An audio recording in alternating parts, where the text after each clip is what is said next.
5 on your side at 10 starts now. Active weather pattern evolving.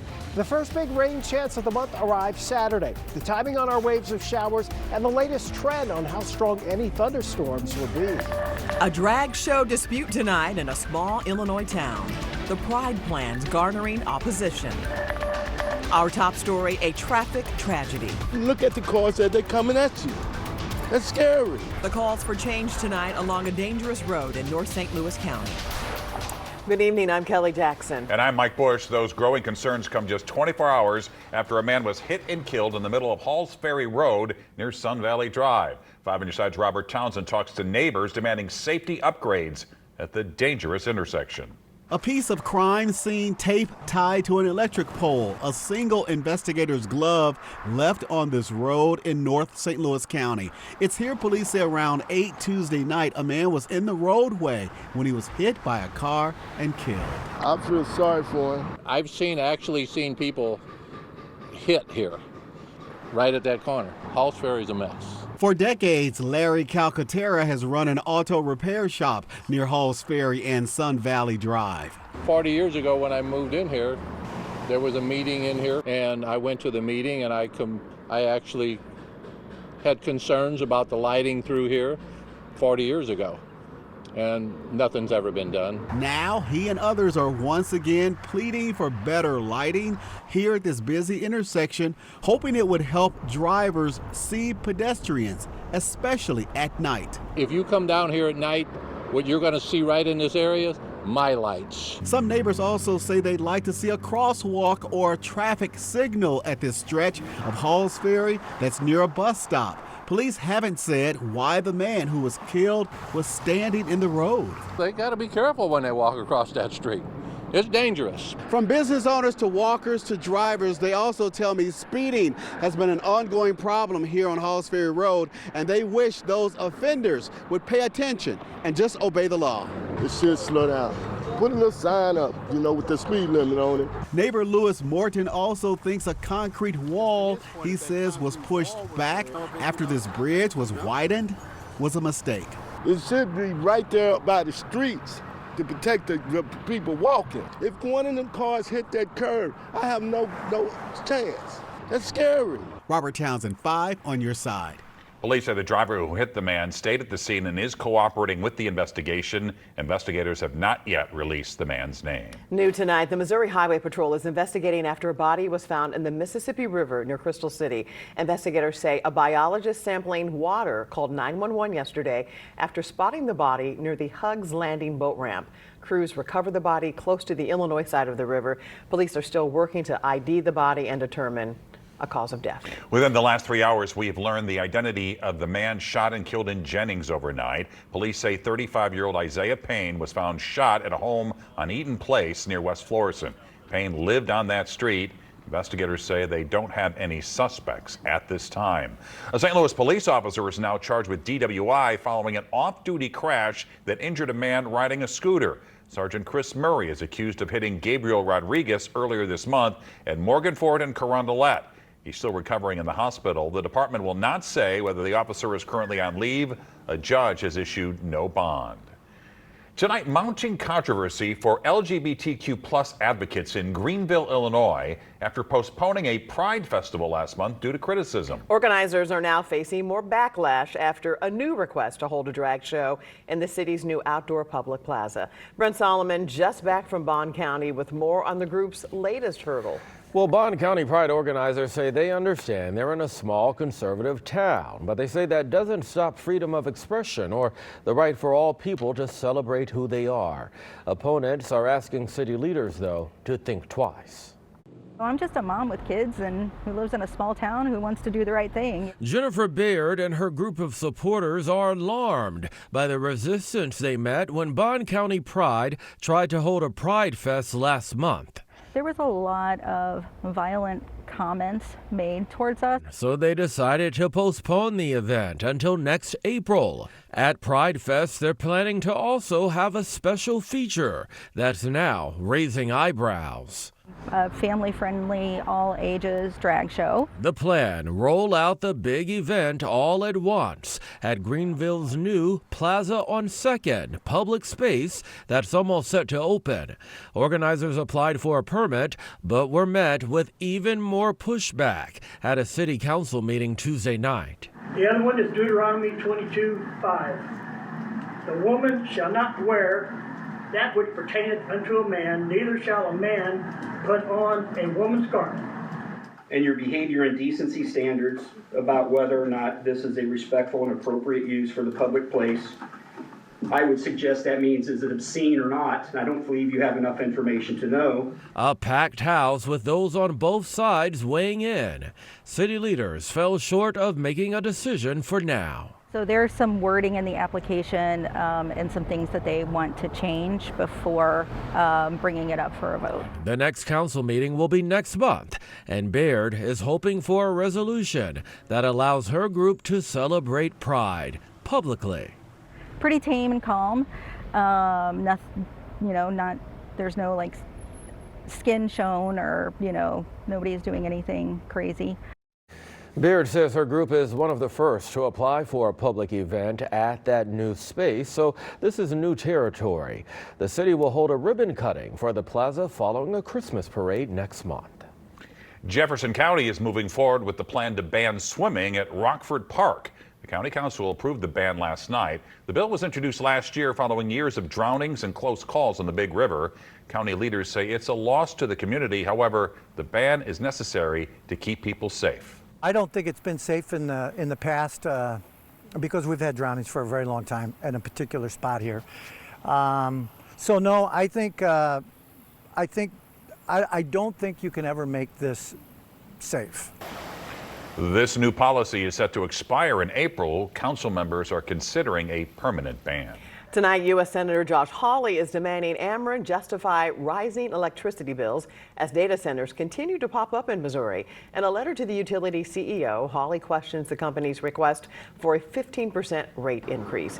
He also wants Ameren to ensure new infrastructure costs for data centers don't get passed on to Missouri consumers. The letter was sent after 5 on Your Side reported on Ameren cutting off power to more than 15,000 people in September and another 14,000 customers in August. Amazon appears to be eyeing a new data center in the St. Louis area. According to our partners at the St. Louis Business Journal, Amazon Web Services is seeking applicants to fill construction jobs.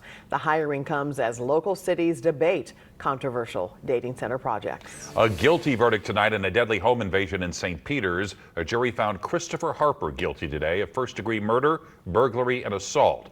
Police found Darren Goshen shot to death in his home on Country Acres Drive in May of 2023. His wife and 13-year-old daughter were hurt. Investigators said Harper had ongoing money disputes with Goshen's sister. He'll be sentenced in December. Tonight, a Georgia man is now under arrest after police say he admitted to killing his missing girlfriend from St. Louis and burying her body in Atlanta. Cecil McCrary was arrested yesterday, just hours after police put a call to the community to help find Tange Davis Huddy. Her son reported her missing on Saturday. Police say there were multiple reports of domestic violence involving the couple. And a reminder, October is Domestic Violence Awareness Month. If you or someone you know is in need of help, call the hotline. Here's the number, 800-799-7233. Tonight, the tragedy during Mizzou's homecoming weekend in downtown Columbia still haunts a husband and wife who witnessed gun violence unfold outside their business. 21-year-old Ayanna Williams, a volleyball player for Stevens College, was killed. 2 others were hurt on the night of September 27th. Charlotte Cicero talked to the couple who rushed to help. As the downtown community tries to pick up the pieces following homecoming weekend's deadly shooting, for Mike and Maya Curry, we just spoke with her and her friends. She said she was gonna come back. The reminders she ain't came back. Are everywhere. We still got bullet holes in our tent from that incident. It's going that way, but we still have bullet holes in our tent. The longest 10 minutes of our lives. And like she said, it just keeps replaying. With their 4 children, Mike and Maya recently moved to Columbia and opened their business, the Popcorn Corner. We've been open for about 3 months now. But on the weekend of homecoming, it's a repeat thing in your head. The new town they called home felt like anything but. You will never forget something like that. A bystander talking with Maya outside of their business was shot in the leg. She was like literally standing next to me. And so I brung her in. Wheeled her all the way back here and turned her around. I ran over here to the back and grabbed my scarf. We had a recent anniversary, so I had a little scarf on, a little gentleman scarf. But I used it and held her leg and wrapped it around her leg while her friend was there holding her hand, you know, keeping her comfort. Reminders of a woman they helped. The girl that we had in this chair and we helped, we have no clue who she is, where she is, or if she's still alive. But never got to truly meet. But these are her shoes. And through it all, there's hope. Just gonna make sure we support the police out here because they support us. So. Yeah, and they did a fantastic job that night. Yes, they did a fantastic job that night. People always say it happens in the movies, but when it happens in real life and you witness it, it changes a person. And the Currys said they are speaking with another downtown business owner to help one another heal and advocate for the continuation of increased safety efforts in downtown Columbia. 23-year-old Misea Covarrubias is charged with second-degree murder in the case. Police say he fired into a crowd during a fight. The fourth largest office tower in downtown St. Louis has a new owner, and they got it at a big discount. Our partners at the St. Louis Business Journal report Bank of America Plaza recently sold for $6.3 million in foreclosure. It was last sold in 2010 for nearly $48 million. The tower has lost nearly half of its tenants in the last 3 years as many businesses flee downtown. It's currently only 48% occupied. New life helping to save lives. It can help up to 100 people, which is amazing. From medical waste to medical breakthrough, the option more new moms are opting for post-delivery. A soybean tsunami. A close call on an Illinois farm. The evening weather model data is flowing in. It's confirming our expectations of showers and some thunderstorms on Saturday. We're now tracking the new updates as you make your weekend plans. That's in 6 minutes.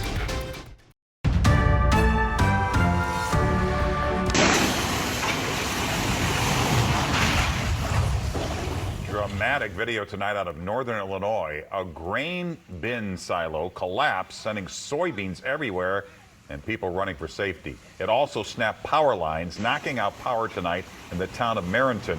That's located about 90 minutes south of Chicago. Fortunately, no one was hurt. The cause is under investigation. Authorities say someone spotted a crack in the structure just moments before the collapse. Well, when a baby is born, the focus is on new life. But what's usually thrown away after delivery could give others a second chance at healing. Tonight, Ann Allred reports a growing program at Mercy Hospital is turning what was once medical waste into a life-changing gift. Oh, how big's Kennedy? So big! When her daughter Kennedy was born 7 weeks ago, Brooke Cacciarelli never imagined her delivery could help dozens of strangers. You're the big girl. It's just something really small that you can do as a person who's having a baby to donate to someone else, and it can help up to 100 people, which is amazing. Brooke donated her placenta, the organ that nourishes a baby during pregnancy.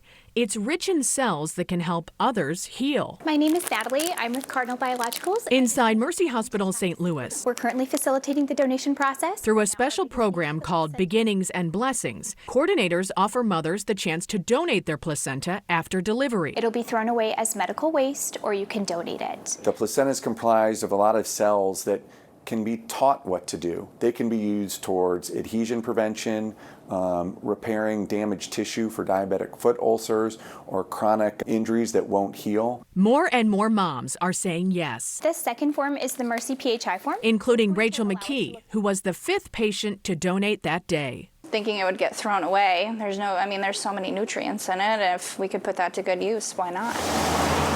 Across Mercy hospitals in the Midwest, about 1,700 mothers have donated so far this year. I know I have a couple patients coming in next week that are already planning to donate. Donating is done at no cost to patients, and there's no medical downside. There's absolutely no risk to the mother to donate at all. You're gonna take a little nappy. For Brooke, it was a chance to pay it forward. Okay, let's go to the basket, come on. After having a healthy baby. It creates a web of happiness, of goodness to just spread to other people, which is honestly one of the biggest determining factors for me.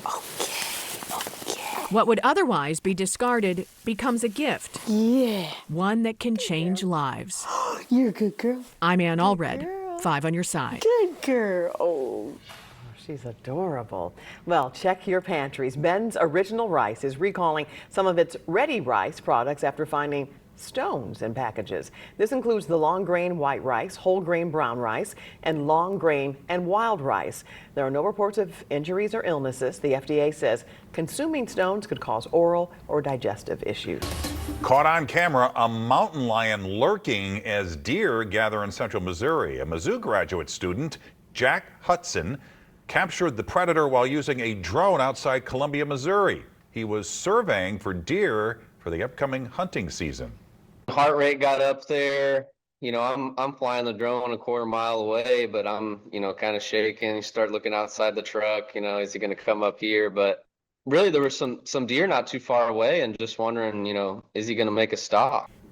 Yeah, he said he didn't see the big cat attack any of the deer. He turned over his video to conservation officers so they can verify the sighting. There's only been 120 mountain lion sightings in Missouri in the last 30 years. Winter is coming and MoDOT is getting ready. You may have seen the snow plows and salt trucks on the highways on this 80-degree day. Crews were taking part in their annual winter weather drills. They practiced their routes using snow plows and salt trucks. When a winter storm hits, every available snowplow operator will work 12-hour shifts covering 24 hours until the major roads are clear. Tomorrow, Missouri and Illinois transportation leaders will share their winter storm plans. It's hard to even think about the winter with the weather we've been having. Chief Meteorologist Scott Connell joins us now with the weather impact forecast. And it's going to get cooler this weekend, all the way down to the 70s. Yeah, wow. we're in the 70s on Saturday and in the 60s for highs. Wow. An average day on Sunday. So listen, the next couple of days are still warm. Our focus really is on Saturday because that's when our rain chances ramp up.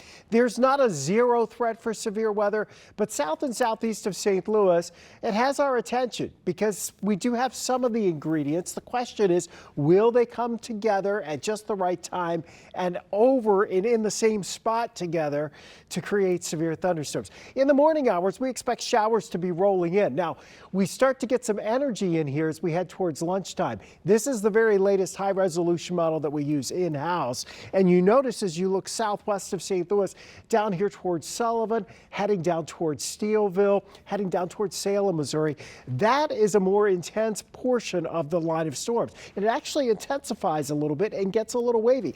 That's a signature that we would look at and say, well, that's indicating the potential for some stronger winds surging out with those storms. And we think if there is severe weather, that would be the main threat. Now, you'll notice that includes areas like Potosi, down towards Farmington, Ironton, and then that pushes east across Randolph County, Sparta in that, over towards Nashville, Illinois. Metro area, mostly just rain. The thing is, we are just now getting into our high resolution window where we start to see that. That's the first longer range model that we've had a chance to look at tonight. The experimental model that I was just looking at a couple of minutes ago literally is out to about 7 o'clock Saturday morning and has the showers getting into St. Louis. So morning and then afternoon, potentially a stronger storm. The better chances for stronger storms will be south of St. Louis. Not going to guarantee you severe weather. We haven't done a weather impact alert day. There's still questions. We still need to analyze some more data, but that potential's there because the jet stream's taking a dip and these darker red areas, those are your winds. And what we get later Saturday night is a big surge of wind that comes in that drives cooler air in here. The good news with that is as it does so, the other ingredients are off to the east of St. Louis. So again, not all the ingredients in the same place, in the same time to create problems for us. Rainfall amounts, probably a ½ inch to an inch with some spots a little more than that. We are still warm tonight though. At this hour, Lambert still at 72 degrees, We made it to 84 this afternoon. Another day in the 80s tomorrow, one more on Friday, and then we may be done with the 80s for at least a week or so. Not saying it's cool, but it will get cooler or closer to average. Although next week, Monday and Tuesday, still in the low to mid 70s. But again, your active weather is Saturday.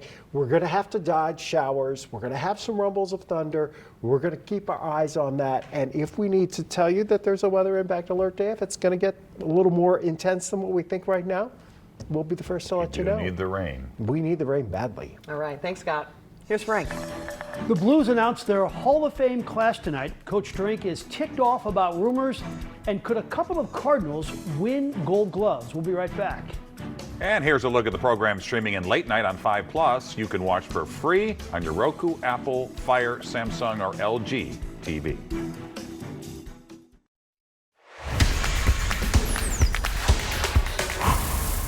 You know how if you mess up with your wife, flowers are a good idea? Well, for the Blues, after that opening night flop, they didn't need to bring roses, just goals. The Blackhawks were in town. It's a game you simply can't lose at home, but the Blues are sure trying. Everybody preaches, go to the net, and the Blues have it surrounded right here, and eventually it's going to be Jake Neighbors getting the goal, and we are tied at 1. What a beginning for Jake. Later in the period, 2-1 Blackhawks, and here come the note, Jordan Kyrou, Dylan Holloway, and we are tied at 2. Second period, already 3-2 Hawks, when Frank Nazar will get the goal, and he smashes into Joel Hofer, and Neighbors does the right thing and takes down Nazar. Right now, it's 5-2 Hawks after 2. What a life for Alexander Steen. He, of course, was a part of the Blues' only Stanley Cup champion in 2019. And tonight, the future GM got the news. He made it to the Hall of Fame. Steen scored 245 goals in over 1,000 games with the note. Also going in, the late, great Al Arbor, the first captain of the Blues, who led the team to 3 consecutive Stanley Cups. And the third member, Barrett Jackman, who spent 13 years with the note. He blocked over 1,000 shots in his NHL career, and Jackman also won the Rookie of the Year award. And he's now a Hall of Famer. Moments ago, Steiner had this to say about the honor. Yeah, it was emotional. It means a lot to me. And then to find out I was going in with Al and Barrett meant a lot too. Obviously, I haven't played with Barrett for as long as I have, and the friendship that we have, that made it extra special. Yeah, I found out during camp, and my family came in, and it was pretty emotional. Confession, I didn't see every shortstop play every game in the big leagues this season. I had putts to make and Netflix to watch. But let me say this, if Mason Wynn doesn't win the Gold Glove Award this year, they should stop giving it out. He had the 5th highest fielding percentage of all time for a shortstop. He was announced as a finalist today. What a play by Mason. Also a finalist is Victor Scott II, who was electric in center field. You know, the Wynn season, just amazing. 3 errors. It's safe to say the Cardinals are solid defensively up the middle. Game 3, ALCS in Seattle, otherwise known as batting practice for the Blue Jays. That was George Springer. Later, Vladimir Guerrero Jr. And let's finish it off with Alejandro Kirk. That's 1,200 feet worth of home runs. Love this Kirk, too. He's 5'8", 245 pounds. Toronto takes the game 13-4. Seattle leads the series 2-1. The Missouri Tigers are a 1.5-point favorite at Auburn this weekend. Auburn may be 0-3 in the SEC, but there will be close to 90,000 fans at Jordan-Hare Stadium on Saturday night. Mizzou's only time on the road this season was a scrimmage at Lindenwood in August.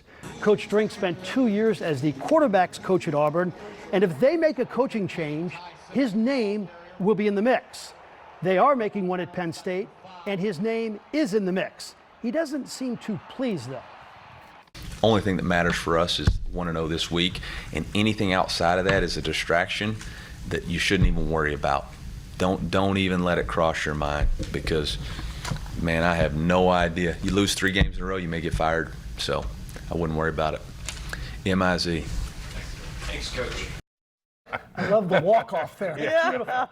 The only thing that's going to happen is he's going to end up getting a raise. These other schools, one of them may offer, and Mizzou will keep him, he'll get a raise. It's like when I threatened to go be a basketball coach, and I said to Channel 5, And they said, no, just go ahead and leave. Yes. And you said, no, I'll stay. Yeah. Thanks, Frank. Gourds galore, how an Illinois couple stumbled onto a trick for a free Halloween treat.